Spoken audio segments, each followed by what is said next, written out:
Okay, let's dive into a deeply covert psychological tactic, one used to control people by weaponizing their oldest wounds.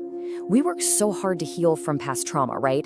Yet a manipulator can instantly bypass all those years of effort, causing us to react with the raw emotion of an old buried wound. This is the dark psychological paradox of wound activation. It's a deliberate strategy that turns your own past against you. And this is the core of it, this really frustrating paradox. You might have spent years, maybe even decades, doing the hard work, the therapy, the self-reflection, all of it, just to heal. You feel stronger, you feel more resilient, you think you finally put that little pain to rest. And then boom, in a single conversation, with a single comment, or maybe just a certain look from a specific person, it feels like all that progress just vanishes. Suddenly, you're not reacting as your capable adult self. You're reacting from that old, painful place. Well, that overwhelming feeling, it's not random, and it is definitely not an accident. It's a strategy.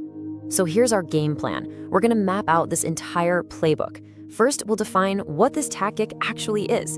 Then, we'll break down the manipulator's 3-step plan. We'll look at what's literally happening inside your brain when it's under attack. And most importantly, we're going to cover the real, actionable steps you can take to reclaim your present and break this script for good.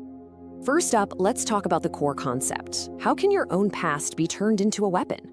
Well, to really get the strategy, we have to first understand that baffling, painful experience of having your own healing journey used against you. And this is the cruelest twist of it all. The self-awareness you fought so hard to gain becomes the manipulator's roadmap. See, when you share your story, your vulnerabilities, maybe a fear of abandonment or feeling inadequate, a healthy person hears you. They respond with empathy. But a manipulator, they listen differently. They aren't hearing your pain, they're taking notes. They are literally studying your emotional triggers to find the fastest, most efficient shortcut to control you. Your healing journey becomes their schematic of your deepest sensitivities. So what do we actually call this tactic? Just giving it a name, defining it, that's the first and most critical step to being able to spot it when it's happening. Let's really unpack this definition. The keywords here are covert, meaning it's hidden, it's sneaky, and it's almost always completely deniable, and deliberately exploits. This is so important. This is not someone being clumsy or accidentally saying the wrong thing. No, it's an intentional, calculated technique, and it is a hallmark of narcissistic and psychopathic abuse. The goal isn't just to hurt you. The hurt is just a tool they use to get something else, your compliance, or maybe a distraction from their own bad behavior. So what's the end game? Why inflict this pain? It all boils down to one thing, forcing you into what's known as emotional regression. The whole point is to shove you out of your logical, adult mind, the part of you that can set boundaries and think clearly, and drag you back into a past, more vulnerable emotional state. They want you reacting like the hurt child you might have once been, not the capable adult you are today. And why? Because in that state, you are so much easier to control. Okay, now we're going to pull back the curtain on the playbook itself. And you have to understand, this isn't random chaos. It's a systematic, 3-stage psychological attack. And once you see the stages, you can't unsee them. So how exactly do they pull this off? Understanding the actual mechanism takes it out of that confusing, emotional fog and shows it for what it is, a predictable, mechanical process. And knowing the process is the key to dismantling its power over you. It's really like a 3-act play. First, there's the reconnaissance.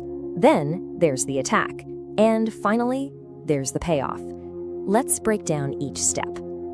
Step 1 is all about intelligence gathering. The manipulator basically becomes a psychological profiler using something called hyper-observation. They listen with laser focus when you talk about your past. They watch how your body language changes when certain topics come up. They're methodically searching for your core wound, that one deep-seated fear. Is it abandonment? Is it a feeling of not being good enough? They will poke and prod until they find that primary emotional pressure point. And then comes step 2, deploying the weapon. This is the trigger, and it is incredibly precise. This isn't just some generic insult. Oh no, it is a personalized cue, custom built to hit the exact wound they just identified. If your wound is abandonment, they might suddenly say something like, I just don't know if I can do this anymore. If your wound is tied to a critical parent, they might adopt that parent's exact tone of voice. The cue is designed to be an echo of the original pain, so it bypasses your rational mind and hits you right in your emotional memory. And this brings us to step 3, the manipulator's payday. As soon as that trauma cue lands, your brain's alarm system goes into overdrive. You're not operating from logic anymore, you're in survival mode. You might find yourself in a fawn response, where you suddenly start trying to appease them, agreeing with anything just to make the pain stop. Or you might freeze, feeling completely paralyzed, unable to think or speak. This regressed state is exactly what they wanted. Your rational defenses are offline. Compliance is now the easiest path. The argument's over. They've won. So why is this so devastatingly effective? To really get it, we need to look under the hood at what's happening inside the brain. This isn't just a mind game. It's a direct exploit of your brain's basic wiring. This lays out the two sides of the dynamic perfectly. For the manipulator, it's all about efficiency. Why have a long, messy argument they might lose when they can just push one button and get an immediate, intense emotional reaction? That reaction is their narcissistic supply. For you, the target, the vulnerability is a real biological event called a limbic hijack. That trauma cue is a direct signal to your amygdala, your brain's smoke detector, which starts screaming danger. It floods your system with stress hormones, and that shuts down your prefrontal cortex, the part responsible for reason. That's the cognitive collapse. You literally can't think straight.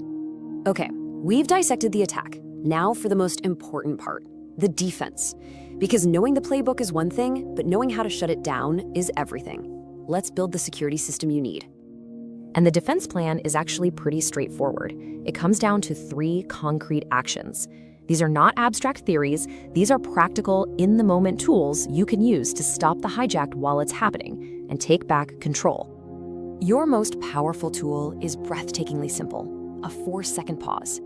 When you feel that sudden, overwhelming wave of emotion, that hot flush of shame or fear, that's the limbic hijack starting. Your instinct is to react immediately. You have to defy that instinct. Force yourself to do nothing. Just breathe for 4 seconds. This simple pause acts like a circuit breaker. It creates just enough space for your thinking brain, your prefrontal cortex, to start coming back online. In those 4 seconds, you steal the moment back. Now, during that pause, you have to ground yourself in the present. And you do this by using what we call reality anchors. You state the objective truth of your situation, even if it's just in your own head.